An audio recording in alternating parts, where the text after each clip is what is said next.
자본금 700만 원으로 출발을 해서 지금 수조의 자산을 이룬 기업이 됐다는 게 놀라운 게 아니라 정말 놀라운 것은 무엇이냐면 그때 지금으로부터 15년 전에 이런 세상이 펼쳐질 거라고 말했던 그 세상이 지금 내 눈앞에 그대로 펼쳐져 있다는 사실이 소름 끼칩니다.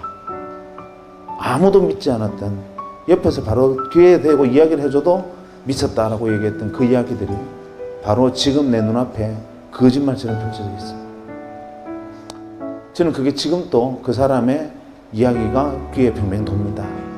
소름이 끼칩니다. 저는 그 과정에서 굉장히 가슴이 아팠습니다. 굉장히 고통스러웠어요. 옆에 지켜보면서. 왜냐하면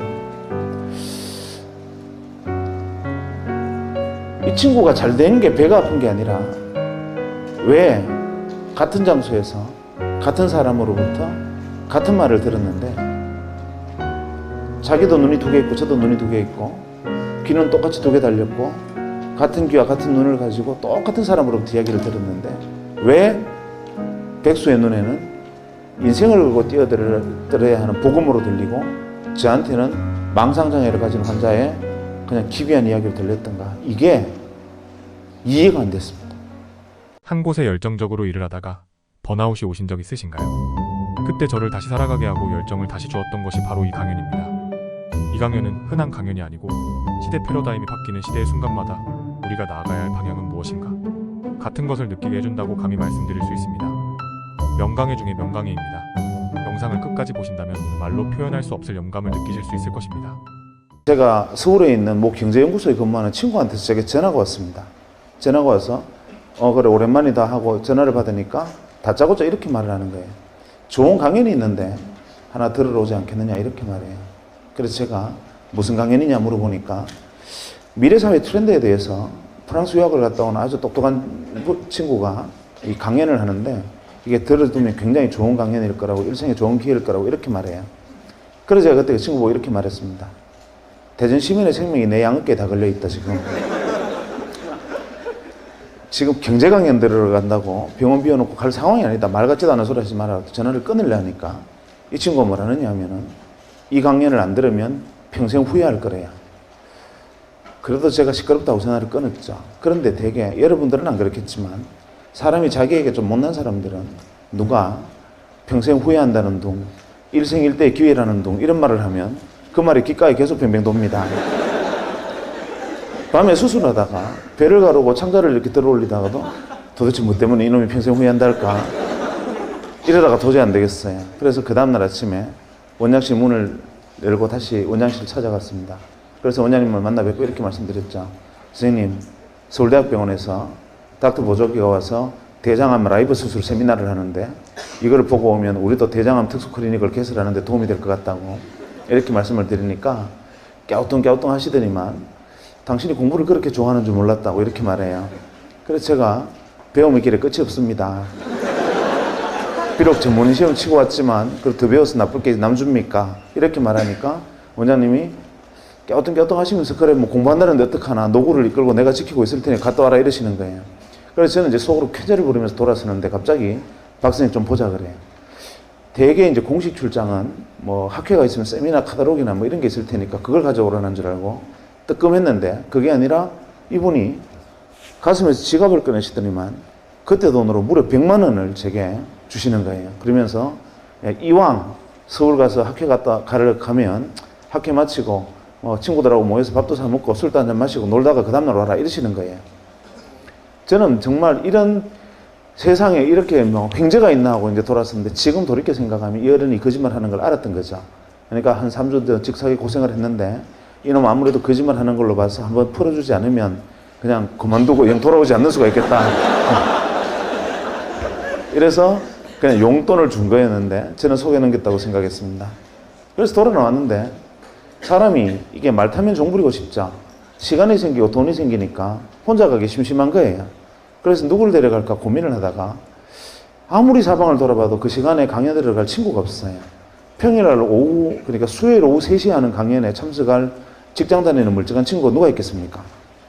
그래서 누구를 데려갈까 고민하다가 한 명이 딱 압축이 됐는데 그게 누구였느냐 하면 텍사스 주립대학에서 MBA를 마치고 와서 1년째 백수하던 친구가 있었어요.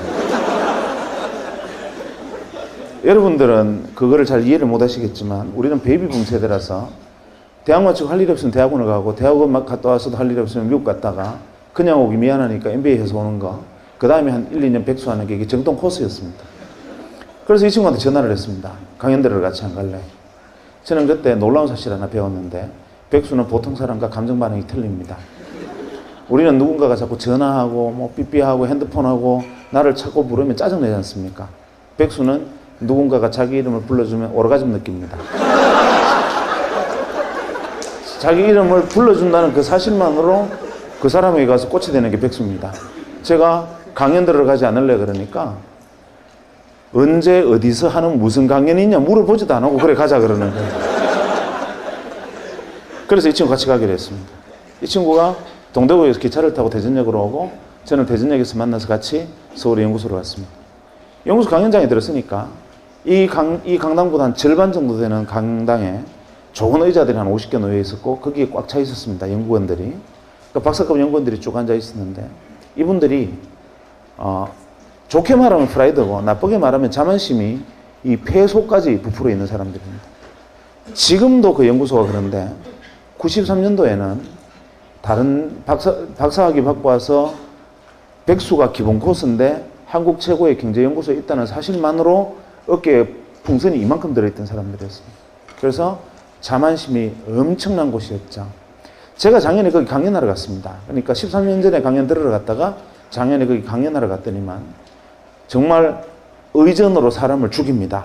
문을 열고 이제 연구소 앞에 차가 들어가면 수의실 앞에 직원이 나와 있고 의전 담당 직원이 현관에 나와 있고 의전 담당 전무가 나옵니다. 그리고 가서 PT룸 가서 그룹의 연역부터 시작해서 연구소 역사까지 PT를 하고 그 다음에 줄줄이 정중하게 정말 거의 일본 사람 수준으로 극도 예의를 보이면서 강연자를 맞이합니다. 그런데 문제는 뭐냐면 말로는 우리 연구소에 강연하러 와주셔서 대단히 감사합니다 라고 정중하게 얘기를 하는데 눈빛에는 우리 연구소에 강연하러 오라니까 영광스러워 죽겠지 이런 눈빛이 적혀 있는 거 이해하시죠? 무슨 이야기인지. 설마 여러분도 지금 그런 건 아니죠? 어쨌거나 간에 그 정도로 이 교만함이 들어있을 때는 프라이드가 강한 사람들이 쭉 앉아 있었고 저희들은 외부에서 청강에 있으니까 제일 뒤에 앉았습니다. 그 순간 연자가 옆에 문을 열고 들어왔는데 연자가 와서 이 무대에 올라오는 순간 이분들이 불쾌한 기색이 역력해지면서 갑자기 헛기침이 나오고 저거 뭐냐 그러고 어수선하고 소란내지기 시작했습니다. 이유가 뭐냐 하면 연자가 복장이 너무 황당했기 때문에 그렇습니다. 그때니까 지금 13년 전이면 15년 전이면 그때는 길거리에 다닐 때 양복도 다들 검은 양복에 흰색 와이셔츠 입고 다닐 때입니다. 그런데 강연하러 와서 찢어진 청바지에 무릎이 다 나왔고 UCLA 적힌 티셔츠에 뉴욕 양키스 모자를 쓰고 등장한 겁니다. 지금도 그 연구소에는 그렇게 강연하러 가는 사람이 없습니다. 제 정도 복장도 굉장히 파격적인 복장입니다. 그런데 그런 복장으로 나타났으니까 이분들은 모욕당했다고 생각한 거죠. 어디서 저런 날건달 같은 놈이 강연하러 왔느냐 뭐 이런 생각을 한 겁니다. 그래서 뭔가 불편한 기색들이 역력했는데 문제는 강연이 시작되고 터졌습니다. 강연이 시작되고 얼마 안 돼서 한 10분 정도 지나니까 뒷줄부터 한 명씩 일어서서 나가기 시작했는데 한 30분 정도 지나니까 다 나가고 앞줄만 몇 명 남고 외부에서는 저희들만 달랑 남았습니다. 대개 그 이유는 강연 내용에 문제가 있었기 때문인데 아무리 강연 내용에 문제가 있어도 그렇지 전원이 퇴장해버리는 경우는 놀라운 일이지요. 제일 앞줄에 남는 사람들은 원래 이 사람들은 성격이 이상한 사람들이에요. 항상 제일 앞에 있는 사람들은. 그래서 특별한 경우가 아니면 이분들은 안 나갑니다. 그 다음에 외부에서 온 저희들은 제일 뒤에 있을 때는 연구소 순환버스가 안 들어오면 못 나가니까 그냥 끝까지 앉아 있었고 나머지는 다 나갔습니다. 이유가 뭐냐면 이분이 들어와서 강연을 하는데 강연 주제가 기가 막혔습니다. 제일 먼저 칠판에 제목을 적었어요. 뭐라고 적었느냐 하면 WWW 이렇게 적더니만 다짜고짜 뭐라 하냐면 그리 멀지 않은 미래에 이 W 세상이 온다는 겁니다. 그리고 이 안에는 은행도 들어오고 증권사도 들어오고 이걸로 핵무기도 만들고 전쟁도 이걸로 한다는 겁니다. 딱 들으면서 저는 어떤 생각을 했느냐 하면 저 친구 테트리스 게임 개발하다 미쳤구나. 혹은 망상장애 같은 정신질환이 있구나. 이렇게 생각을 했습니다. 저뿐만 아니라 트렌드나 경제, 그 현상을 연구하는 전문학자들도 저는 저거 과대망상증 환자다라고 배척하고 다 일어나서 나가버렸습니다. 93년도에는 이런 이야기를 하면 그것은 정신병자입니다.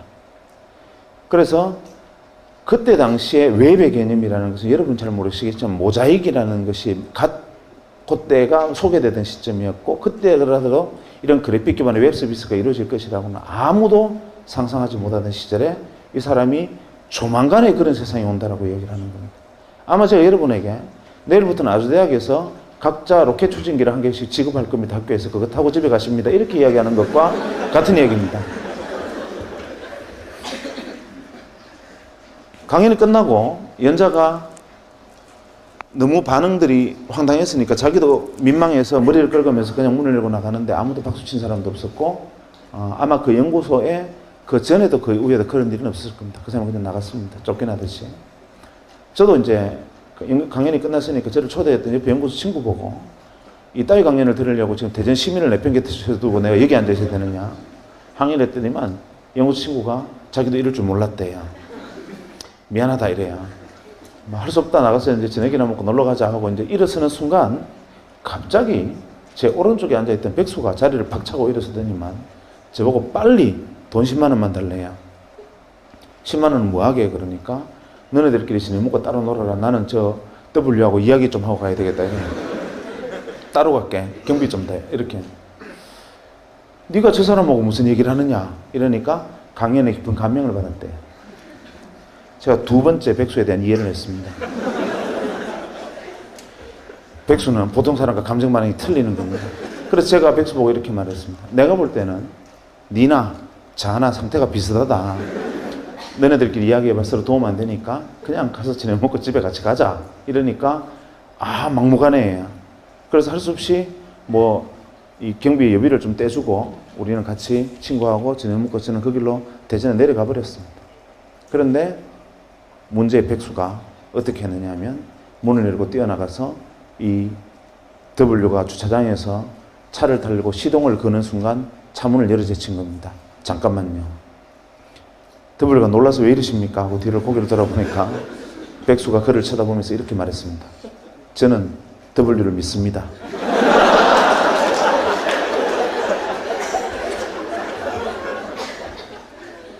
W가 믿어주시는 건 감사한데 왜 이러시나요? 이러니까 저를 W의 세상으로 인도해 주십시오. 이렇게. 옥신각신하다가 W가 납치됐습니다. 어디로 갔느냐 하면 마포의 공동 노타리에 지금은 많이 없어졌지만 그때는 주먹구이집이라 그래서 이렇게 불판에 고기 구워 먹는 집들이 많았습니다. 거기에 끌려가서 새벽 2시까지 백수에게 풀려나지를 못했습니다. 백수가 가진 건 인내심밖에 없죠. 끝까지 물고 늘어졌습니다. 나중에는 W가 제게 원하는 게 뭡니까? 왜 이러십니까? 나 집에 가야 됩니다. 이러니까 백수가 제게 W의 세상으로 뛰어들 수 있는 실마리를 던져주면 놔주겠습니다. 이렇게 된 겁니다. 결국 못 이긴 W가 백수에게 이렇게 하는 것이 어떻겠느냐라는 조언을 하고서야 풀려났다는 후문이 들려왔습니다. 그로부터 한 2, 3년이 지난 다음에 이 문제의 W가 작은 사무실을 하나 냈습니다. 자본금 700만 원으로 알고 있습니다. 그리고 이 W를 하는 회사를 창립을 했고 그 회사의 자산 가치가 현재 2조 가까이 됩니다. 놀라운 일이죠. 쇼킹한 일입니다. 그건 그렇다 치죠. 그런데 저는 아직도 그때 일만 생각하면 모골이 송연한 것이 무엇이냐면 자본금 700만 원으로 출발을 해서 지금 수조의 자산을 일군 기업이 됐다는 게 놀라운 게 아니라 정말 놀라운 것은 무엇이냐면 그때 지금으로부터 15년 전에 이런 세상이 펼쳐질 거라고 말했던 그 세상이 지금 내 눈앞에 그대로 펼쳐져 있다는 사실이 소름 끼칩니다. 아무도 믿지 않았던 옆에서 바로 귀에 대고 이야기를 해줘도 미쳤다라고 얘기했던 그 이야기들이 바로 지금 내 눈앞에 거짓말처럼 펼쳐져 있습니다. 저는 그게 지금도 그 사람의 이야기가 귀에 뱅뱅 돕니다. 소름이 끼칩니다. 그런데 그럴 수 있어요. 5천만 중에 1명 정도는 지니어스한 인간이 있습니다. 특별한 인간이 있어요. 뭐 한치 앞에 운명을 내다본 데는 무당도 있는데 뭐 그럴 수도 있어요. 문제는 백수입니다. 이놈이 저하고 헤어지고 한 3주쯤 있다 전화가 왔습니다. 병원으로. 전화를 받아 상투적인 인사를 했죠. 그날 잘 내려갔냐? 뭐 이렇게 인사를 했더니만 다짜고짜 보고 이러는 겁니다. 월급 받았나? 섬뜩하지 않습니까? 제가 첫 월급 받은 거는 당연히 받았을 텐데 그걸 왜 지가 저한테 묻습니까? 제가 서울 가면서 당분간 뭐 몸 팔아서 세배 받기로 했다 이런 얘기를 했단 말이죠.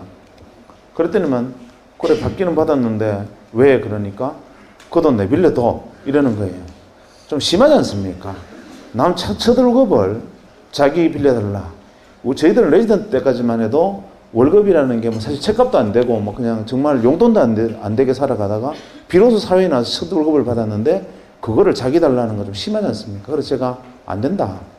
말 같지도 않은 소리 하지 마라 이러니까 꼭 자기한테 빌려줘야 된대요. 사실 솔직히 말해서 백수가 빌려도 이 말은 그냥 도 이 말이잖아요. 나중에 내가 돈 좀 벌면 생각하자. 지금 안 된다 이러니까 하는 말이 지금 그 돈을 빌려주든지 자기하고 30년간의 인간관계를 끊으래요. 마음으로는 끊고 싶죠. 그런데 이게 인간은 사회적 동물이라 제가 지하고 그 일로 인연을 끊으면 남들은 속 모르는 남들은 이렇게 합니까? 30년 전에 불알 친구가 고작 돈 몇 푼 빌려달라 했다고 저는 우정을 끊은 나쁜 놈이라 하더라. 이렇게 소문이 날 거 아닙니까? 우여곡절 끝에 제가 받았던 첫 월급 중에 60만 원을 제가 최소 생계비를 지배하고 이놈한테 다 뺏겼습니다. 지금도 그것만 생각하면 뼈가 아픕니다. 어쨌거나 제 돈을 빌려갔어요. 그리고 이 녀석이 무슨 짓을 했느냐 하면 혹시 여기 대구 출신이 계신지 모르겠지만 대구에 가면은 범어동에 대구은행 본점이 있고 그 뒤에 작은 분식집들이 좀 있었는데 그 분식집에 작은 방을 하나 빌리고 거기서 사업을 시작했습니다. 그래도 또 좀 시간이 지나서 제게 전화가 왔습니다. 한동안 연락이 없다 전화를 받았는데 여보세요 하니까 내다 이러는데 그놈 목소리예요. 그래서 제가 전화 받자마자 나 돈 없다 이러니까 돈 이야기가 아니니까 안심하래요. 그럼 왜 전화했냐 그러니까 자기가 제 돈 빌려 사업을 시작했는데 그거를 좀 도와줘야 되겠대요. 돈 말고 내가 뭘 도와주냐 그러니까 아주 단순하니까 주소만 하나 만들면 된대요. 그게 무슨 주소 그러니까 내가 대전시 중구 문화동 46-1번지가 내 주소인데 무슨 주소를 또 만드냐 이러니까 그건 아니고 굉장히 단순한 건데 가상 주소를 하나 만드는데 그 이유서는 뭐냐면 편지를 주고받는데 필요한 거래요. 내용을 듣고 보니 지금으로 말하면 이메일 시스템을 운영을 하는데 거기에 이제 아이디를 만들어라 이 말입니다. 그래서 제가 첫 번째 바로 이렇게 말했습니다. 니 내 돈 빌려서 거지 됐나? 첫째, 냉철한 지성과 합리적인 판단력으로 볼 때 너는 무조건 망한다. 왜냐하면 내가 세 가지만 물어볼게. 첫째, 너 1년에 편지 몇 통 쓰냐? 네가 1년에 편지 3통 이상 쓰면 내 손에 장을 지진다. 대개의 사람이 다 그럴 텐데 그거를 컴퓨터를 통해서 편지를 주고받는 사업이 되겠나? 무조건 안 된다. 두 번째, 설령 편지를 3통 이상 쓰는 사람이 있다 치자. 그래도 우표값 30원이 아까워서 그거를 컴퓨터를 해서 쓰겠나? 셋째, 편지란 자고로 6필로 쓰는 거다.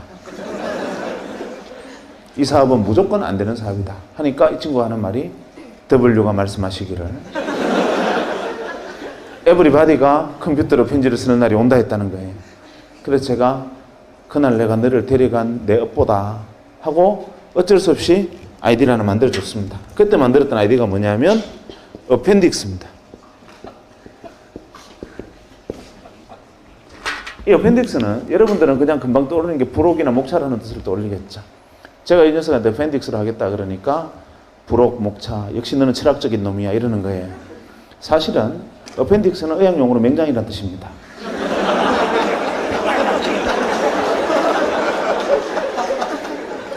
니는 내 인생의 맹장 같은 놈이다. 있어도 도움이 안 되고 염증을 일으키면 생명을 위협하는 놈이다.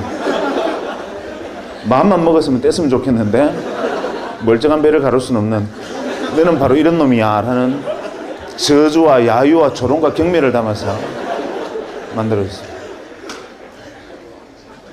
또 시간이 흘렀습니다. 그 다음에 저희 병원에 전용선이 들어왔습니다. 소위 여러분들이 지금 쓰고 있는 메가패스와 인터넷 전용선이 그때 들어왔습니다. 어디에 제일 먼저 들어왔느냐? 종합병원에 제일 먼저 들어왔습니다. 정부기관하고. 그때 정보고속도로 사업 때문에 의료정보 산업하고 정부 행정정상망 사업인다. 행정전산망 사업 때문에 정부와 종합병원에 시범적으로 인터넷 전용선들이 깔리기 시작했습니다. 들어오기는 들어왔는데 책상 위에 정부 지원 컴퓨터도 올라왔고 전용선이라는 게 깔려 있는데 대체 이거는 쓸 데가 없었습니다.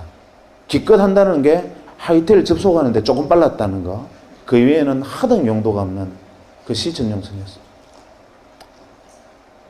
그렇게 컴퓨터를 방치해두고 있는 어느 날 자기가 또 백수가 전화와서 뭘 하나 어떻게 해라 해서 그냥 뭐 어떻게 했습니다. 그러고 난 다음에 무심코 하루는 컴퓨터를 딱 켜니까 갑자기 바이러스 먹은 것처럼 크다는 창이 하나 붕 뜨더니만 산신령 그림이 하나 나타나고 산신령이 편지를 들고 있는 그림이 나타나요. 그러면서 편지가 왔습니다 하면서 산신령이 이렇게 편지를 흔들어요. 이게 뭐야 하고 클릭을 하니까 동창회 소집 공고 제목이 이렇게 되어 있는데 아 이놈이 한다는 짓이 기껏 한다는 짓이 이거구나 하고 투덜거리며 냉소적으로 바라보다가 잠깐 놀랐습니다. 뭐냐면 수신인이 170명입니다. 수신인 명단에 170명으로 되어 있어요. 그래서 제가 어라 170명한테 한 방에 다 보낼 수 있으면 이거는 뭐 그런 대로 나쁘진 않네 하고 거기다가 답장하기 기능을 통해서 모두에게 하시겠습니까? 그때만 해도 그렇게 후진적으로 답장하기 모두에게 하시겠습니까? 예 하고 나는 대전에 무슨 병원인데 너네들은 어딨니? 하고 보냈더니만 이틀 만에 무려 한 7, 80명의 동창으로부터 편지가 쏟아졌습니다. 나는 뭐 어디에 있다, 나는 정부에 뭐 과천 어디 청사에 있다 이런 식으로 막 연락이 쏟아졌는데 이거 신기하지 않냐? 되게 반응이 이랬습니다. 알고 보니 백수가 동창회 명부를 들고 정부나 대기업, 종합병원 같은 데 전용선이 들어와 있을 만한 곳에 근무하는 친구들을 일일이 전화를 해서 설명하고 가입하게 하고 그 다음부터 낚시질로 메일을 계속 낚시 메일을 던지고 있었던 거예요. 저도 덜컥 물었던 거죠. 그날 이후로 저희 병원의 진료가 마비가 됐습니다. 이유가 뭐냐면 저희 병원 직원들한테 소개를 했더니만 다들 메일놀이에 빠져가지고 지금으로 치면 메신저를 메일을 메신저처럼 사용한 겁니다. 건강원서 어제 저녁에 뽀뽀하는 거 봤다 이러면 선생님이나 신경 쓰세요. 뭐 이런 식으로 왜 하루 종일 메일놀이 너무 신기하니까 메일놀이를 시작한 거죠. 저희 병원 직원이 다 가입하는데 일주일이 안 걸렸습니다. 물론 그 동창들 주변에 있던 사람들도 그랬죠. 그래서 서울도 아니고 대구에서 시작한 전자메일 서비스 회사가 1년 반 만에 250만의 가입자를 모집했습니다. 그리고 99년 초에 골드만삭스라는 외국계 투자사 600억의 지분을 넘겼습니다. 그리고 지금은 포스코 센터 옆에 있는 이렇게 쳐다보기도 어려운 빌딩의 소유주이기도 하고 그 안에 4개의 벤처기업을 거느린 벤처 지주사의 회장으로 변신해 있습니다. 백수가. 그리고 제 돈은 아직 안 갚았습니다.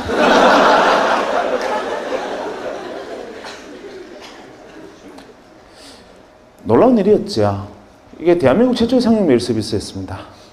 우리나라에서 최초로 상용 메일을 서비스했던 것이었고 정말 엄청난 일이었습니다. 저는 그 과정에서 굉장히 가슴이 아팠습니다. 굉장히 고통스러웠어요. 옆에 지켜보면서. 왜냐하면 이 친구가 잘 된 게 배가 아픈 게 아니라 왜 같은 장소에서 같은 사람으로부터 같은 말을 들었는데 자기도 눈이 2개 있고 저도 눈이 2개 있고 귀는 똑같이 2개 달렸고 같은 귀와 같은 눈을 가지고 똑같은 사람으로부터 이야기를 들었는데 왜 백수의 눈에는 인생을 걸고 뛰어들어야 하는 복음으로 들리고 저한테는 망상장애를 가진 환자의 그냥 기괴한 이야기를 들렸던가. 이게 이해가 안 됐습니다. 왜 이 차이가 도대체 어디에서 온 거냐. 혹시나 미국 가서 MBA 한다고 접시 닦고 온 게 통찰력을 넓힌 것이냐 생각해봐도 그건 아니었죠. 왜냐하면 그때 당시 앉아있던 박사과 연구원들은 그보다 더 오래 있었을 테니까. 그것도 이유는 아니다. 대체 이유가 뭐냐. 고민을 하던 차에 마침 그때 제가 읽고 있던 책에서 답을 구했습니다. 제레미 르프킨 아시죠? 제레미 르프킨이 그때 쓴 책이 아직 제목이 기억이 안 납니다. 그때 허접한 책이었는데 제레미 르프킨이 쓴 책, 그때는 제레미 르프킨이 아주 자기 초기 단계 저작이었죠. 이런 내용이 있었습니다. 인류가 30만 년 전에 현생 인류가 20만 년, 30만 년 전에 출발을 할 때 현생 인류가 가진 자산은 돌도끼가 유일한 거였다. 그런데 한 2, 30만 년이 흐르고 난 다음에 인류가 가진 자산은 어마어마하게 문명이 발전했다. 그런데 많은 사람들은 착각하고 있다. 무엇을 착각하고 있느냐 하면 지난 30년간 명멸했던, 태어나서 사라져갔던 모든 인류가 이 문명의 발전에 기여했다고 생각하지만 천만의 말씀이다. 인류의 문명이 이만큼 온 데는 0.1%의 창의적 인간이 다른 사람은 보지 못하는 것을 보고 생각하지 못하는 것을 생각하고 다른 사람은 꿈꾸지 못하는 것을 꿈꾸고 여기가 새로운 세상이다라고 어두운 곳에 깃발을 꽂으면 0.9%의 통찰력과 직관을 갖춘 안목 있는 인간이 그것을 알아보고 거기에 뛰어들어서 한 배를 타고 등을 밀고 손을 당기면서 이루어낸 역사다. 1%의 역사다. 이렇게 말을 합니다. 그래서 제레미 르프킨은 0.1%의 창의적 인간과 그것을 따라 알아보고 협력하고 함께 문명을 건설한 0.9%의 안목 있는 인간, 통찰력 있는 인간, 이 1%가 인류 문명을 이끌었고 나머지 99%를 무엇으로 규정했느냐 하면 잉여인간으로 규정했습니다. 잉여인간이라는 말이 그때 처음 등장했습니다. 가슴이 뜨끔하시죠? 잉여인간, 제레미 르프킨은 거기다 갈로에서 이런 말을 썼습니다. Organic material. 잉여인간은 organic material이다. 유기물이라는 거죠. 그냥 섭취, 배설 반복하고 이산화탄소를 뿜어내는 존재. 그 다음에 때에 따라서는 자연계로 돌아가서 동물성 사료가 되기도 하는 그런 존재의 99%. 그래서 항상 0.1%가 새로운 것을 주장하면 0.9%가 함께 그것을 이루어내고 나머지 99%는 매번 세상 참 좋아졌다. 옛날에는 이렇지 않았는데 세상 참 놀랍군. 엄청난 일이야. 계속 이런 말만 하면서 따라오는 사람들 99%로 구성되어 있다는 거죠.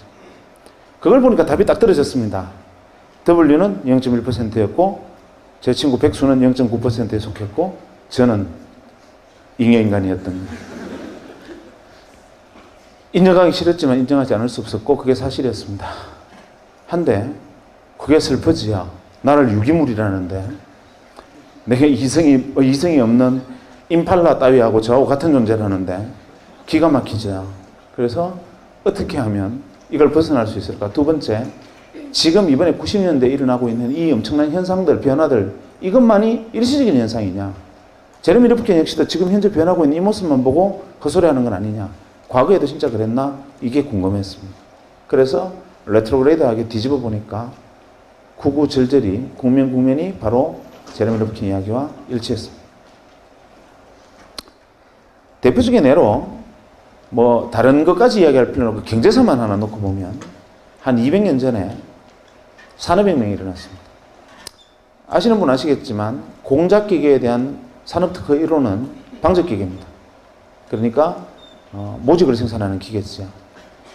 모든 사람이 배틀에서 시주가 날줄을 엮어서 모직을 생산하던 영국에서는 양털은 나왔지만 그것을 가공할 능력이 없어서 길 건너에 있는 이 네덜란드로 가서 이 모직물을 생산해서 도로 가져오면서 엄청난 옷값이, 이 모직값이 엄청나게 비쌀 때였습니다. 아무나 입지 못하던 것을 기계를 통해서 대량 생산한다니 이거는 세상을 뒤집는 혁명과 가까운 이야기였습니다. 창의적이죠. 그 기계를 만든 W는 획기적인 물건을 개발한 겁니다. 문제는 다른 사람들은 다 그냥 그런 게 있나 보다 하는데 그때 당시 글래스고에 그 공장이 처음 만들어졌을 때 주변에서 감자밭을 하던 사람들 중에 일부가 이렇게 생각합니다. 저놈 W다. 저거 세상 뒤집겠다. 산업을 중심이 되겠다. 나도 저기 뛰어들 방법이 없을까? 고민을 합니다. 그러다가 어디에 주목을 하느냐 하면 죽었다 깨나도 기계를 만들 재간은 없으니 어디에 주목을 하느냐 하면 모직 생산이 잘 되면 아무리 기계가 잘 돌아가 봐야 양털없으면 안 된다. 지금 대개 천재들의 가장 큰 단점은 좌우를 돌아보지 않는 겁니다. 공장은 지어놓고 양털을 어디서 가져올지를 생각을 하지 않고 우선 지금까지 오듯이 그냥 하면 되겠지 생각하지만 그것을 딱 착안한 일부 감자밭을 하던 사람들이 감자밭을 갈아엎고 양목장을 시작합니다.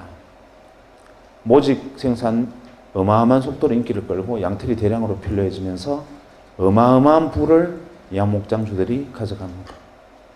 뒤늦게 너도 나도 감자밭을 갈아엎고 양목장들을 하는 바람에 영국에 감자파동이 일어납니다. 감자기근으로 영국 아일랜드 같은 경우에 거의 절반이 감자파동으로 죽는데 이유는 바로 모직 때문입니다. 그 상황을 두고 토마스 모어는 유토피아라는 책을 씁니다. 그러면서 토마스 모어 유토피아는 제일 앞에 이런 말이 나오죠. 시가 나옵니다. 양이 사람을 죽였네, 양이 사람을 죽였네. 그 읽어보신 분 계시죠? 그거 보면 양이 사람을 뿔로 떠받아 죽였다고 생각하시겠지만 사실 그때의 사회상, 즉 산업이 사람을 죽이는 것을 묘사를 했습니다. 전부 양목장을 하는 바람에 사람이 먹을 감자가 없어져서 감자기근이 들고 결국 굶어 죽게 생긴 사람들이 감자를 훔치게 되고 결국에는 감자를 훔치면 교수형에 처한다는 법이 만들어지고 영국의 길거리에는 교수형에 처해진 목매달린 시체들이 줄줄이 늘린 상황, 그 가혹한 상황을 두고 토마스 모어가 유토피아를 씁니다. 어쨌거나 간에 그만큼 한 명의 생각이 세상의 사회사까지 뒤집어 버립니다. 결국 양목장주들이 어마어마한 부를 축적합니다. 그래서 지금 영국에 가면 약 300개 정도 유력 가문이 있다 그러는데 그 가문들의 문양을 잘 들여다보면 이 양뿔이나 양머리가 그려진 문양들이 많습니다. 그것은 과거 200년 전에 조상들이 양목장을 했던 사람들의 후손이다 라는 것을 증명합니다. 그때 여전히 감자밭을 하던 사람들은 후손은 지금도 감자를 캐고 있다는 전설이 있죠. 문제는 그때부터 시간이 다시 조금 더 흐릅니다. 유럽에 드디어 소형 내연기관이 만들어지고 그것을 마차에 장착하는 초창기 형태의 원시적인 자동차가 만들어집니다. 하지만 그것을 자동차로 볼 수는 없었죠. 근대적 개념의 자동차를 제일 먼저 만든 사람이 누구냐 하면 헨리 포드입니다. 1903년에 헨리 포드가 자동차라는 걸 만듭니다. 변속기, 악셀레이터도 붙어있는 이 소위 말하는 클러치 장치까지 만들어진 자동차라는 것을 헨리 포드가 개발합니다. 미국에서 제작 발표합니다. 거창하게 자동차를 세워놓고 제작 발표를 딱 할 때 그때마다 뭐 레이싱 글은 없었겠죠. 헨리 포드가 옆에 서서 이것이 자동차다 이렇게 얘기를 하니까 도하 미국 언론들이 그 다음날 획기적인 물건이다라고 기사를 받은 게 아니라 헨리 포드를 조롱하는 기사들이 미국 신문을 도배를 합니다. 기사 내용은 이렇습니다. 헨리 포드는 쪼다가 자동차라는 물건을 하나 만들었는데 이거 아주 웃기는 물건이다. 왜냐하면 이거 한 대 만드는데 기차보다 돈이 더 들었단다. 기차 한 대보다 더 비싼 생산 단가로 자동차라는 것을 만들었는데 그것을 실제로 보니 기차는 100명이나 타는 데 비해서 자동차는 고작 4명밖에 못 하더라. 이딴 걸 만들어 놓고 신기술이라 그러니 헨리 포드가 얼마나 쪼다냐 이런 기사를 만들고 심지어는 워싱턴 포스트의 경우에는 헨리 포드가 자동차를 거꾸로 들고 벌 쓰는 그림까지 그립니다. 만평으로. 헨리 포드가 투자자를 모집하려 하는데 못 구합니다. 아무도 그 사업에 뛰어들지 않죠. 좌절하고 절망합니다. 그리고 비망록에 이렇게 씁니다. 세상의 모든 사람들이 나를 바보라고 비웃는데 나는 나를 조롱하는 사람들이 바보라고 나는 확신한다. 이유는 뭐냐면 그 사람들은 내가 자동차 한 대를 만들 때 들은 비용을 두고 비싸다고 말하지만 대량 생산하면 가격은 떨어진다. 두 번째, 기차는 100명이 탈 수 있을지는 모르나 기차는 단점은 정해진 시간에 정해진 길밖에 가지 못한다. 하지만 내가 만든 자동차는 원하는 시간에 원하는 곳에 마음대로 갈 수 있고 기차가 다니지 않는 모든 도시를 연결해서 세상을 물류혁명으로 뒤집을 거다라고 헨리 포드는 피눈물을 흘리면서 비망록에 세상과 저항하는 글을 씁니다. 헨리 포드 자서전에 보면 제일 앞에 나오는 대목이 바로 그 장면입니다. 투자자를 구하지 못하고 절망과 좌절의 시간을 보냅니다. 그때 동네에 건달 하나가 헨리 포드 이야기를 듣습니다. 듣고 갑자기 무릎을 칩니다. 저놈 더블유다. 그리고 나도 자동차 산업에 뛰어들어야 된다. 저거 획기적이다. 헨리 포드 말이 맞다. 이렇게 생각을 하는데 문제는 이게 안 되니까 뛰어들 방법이 없습니다. 다행히 돈은 있었습니다. 집안에 석유회사 지분이 있었고 우리식으로 치면 뭐 H그룹의 그 주먹질 잘하는 회장님 아들 정도 되는 막 그런 정도의 위상이었다고 보면 됩니다. 그런데 어쨌거나 간에 본인은 낡은 달에 가까웠는데 이 낡은 달이 갑자기 전기가 스치면서 무릎을 칩니다. 이거 획기적이다. 뛰어들어야 된다. 이렇게 생각하는데 어떤 방법으로 뛰어들 것이냐 고민을 하다가 어디에 주목하느냐 하면 양목장주처럼 자동차가 물로 가나 여기에 주목을 합니다. 헬리포드 자동차가 불과 10대도 생산되기 전에 8개의 주유소를 만듭니다. 그리고 그로부터 3년의 세월이, 4, 5년의 세월이 흐른 후에 1907년에 드디어 대량 생산 모델 포드 T카라는 게 세상에 선보입니다. 그래서 대량 생산에서 가격이 낮춰진 근대적 개념의 자동차들이 쏟아져 나오고 그로부터 20년간 전 세계가 자동차 산업으로 뒤집힙니다. 문제는 차를 사서 몰고 나오면 기름을 넣을 데가 없습니다. 이 사람이 선점한 주유소, 새로 만들어진 도로마다 이미 선점 효과 때문에 계속 이 사람이 주유소를 늘려가고 정유공장 지분을 넓혀갑니다. 1940년대 중반까지 미국 전체 주유정유 시장의 94%를 독과점해버립니다. 미국 사람들이 못 살겠다. 한 사람이 저걸 독점하고 있으니까 우리 도저히 견딜 수 없다. 그래서 미국 사람들이 견디다 못해서 의회에 청원을 하고 미 의회가 이 한 사람을 겨냥한 법을 만듭니다. 독과점 풀어라. 그것이 여러분이 알고 있는 공정거래법. 놀라운 일이었죠. 이 사람은 전 세계의 부를, 전무후무한 부를 긁어모읍니다. 록펠러입니다. 그리고 오늘날까지도 그 시대의 주인이 되었던 록펠러의 영향은 아직까지 미칩니다. 또 10년 정도 세월이 흘러 제2차 세계대전이 벌어집니다. 1, 2차 세계대전이 벌어지는데 아주 지극히 통신이 문제입니다. 내가 적에게 이야기를 하면 적군이, 우리가 교신을 하면 적군이 교신을 듣고 우리가 대장님 폭격할까요? 그러면 적군이 듣고 있다. 쟤들 폭격한다. 숨어라. 이런단 말이에요.